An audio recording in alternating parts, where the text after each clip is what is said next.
어떤 경우에 그러면 지인이나 특수관계 있는 사람한테 변제를 했는데 편파 변제가 안 될 수 있는지 그런 것만 한번 말씀드리고 편파 변제 넘어가겠습니다. 어떤 경우냐?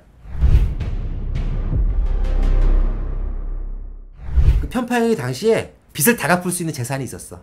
빚은 1,000만 원인데 내 재산이 그때 2,000만 원이 있었어요. 2,000만 원이 있어가지고 그중에 1,000만 원을 갚은 거야. 나머지 이제 빚도 갚을 수 있잖아. 내 재산이 많으니까. 빚을 모두 갚을 수 있는 상황에서 편파 변제한 경우, 그런 경우에는 편파 변제로 인해서 청산가치에 반영이 안 돼요. 예를 들면은 내가 3년 전에 편파 변제를 했어. 근데 그때 3년 전에는 내가 재산이 많아가지고 빚을 충분히 갚을 수 있는 형편이었어. 걔네 신청했더니 법원에서 그 3년 전에 편파 변제한 거를 청산가치에 반영해라 라고 보존공고가 나왔어. 그러면 나는 어떻게 했냐? 3년 전에는 3년 전 기준으로 해서 재산이 이만큼 있었고 3년 전 기준으로 해서 그때 빚은 이만큼 있었으니까 재산이 충분한 상태에서 변제한 거기 때문에 그게 편파 변제를 하더라도 다른 채권자한테 피해를 주지 않았다. 청산가치에 반영할 수 없다. 라고 하면 되는 거예요. 즉 편파 변제 당시에 충분히 다른 빚도 다 갚을 수 있는 상황, 그런 경우에는 보존공고가 나와도 당시에 재산이 충분했었다는 점을 밝히면 청산가치 반영하지 않아도 됩니다. 두 번째 이제 또 편파 변제인데 청산가치 반영하지 않아도 되는 경우는 뭐냐면은 A라는 친구한테 빚을 막 갚아야 돼. 1을 갚아야 돼. 1을 갚아야 돼. 돈이 없어. 재산도 없고. 근데 이 친구 안 갚으면 정말 큰일 나는 그런 상황이에요. 그러면 내가 어머니한테, 엄마 나 이 친구한테 1을 갚아서 1억만 빌려주세요. 빌렸어요. 그를 갚았어.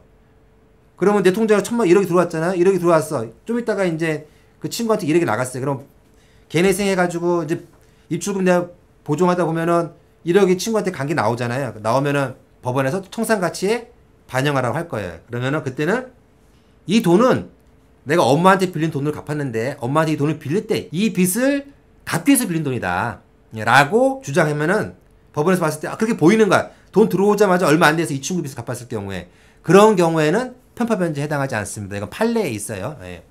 그래서 특정 채무를 변제하기 위해 빌린 돈으로 그 채무를 갚은 경우, 편파 변제한 거죠. 이런 경우에는 편파 변제에 해당하더라도 청산가치에 반영하지 않습니다. 편파 변제했을 당시에 내 재산이 충분해가지고 다른 채무도 갚을 수 있었어. 이런 경우.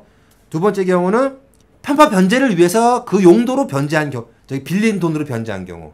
이런 경우는 편파 변제에 해당하지 않습니다.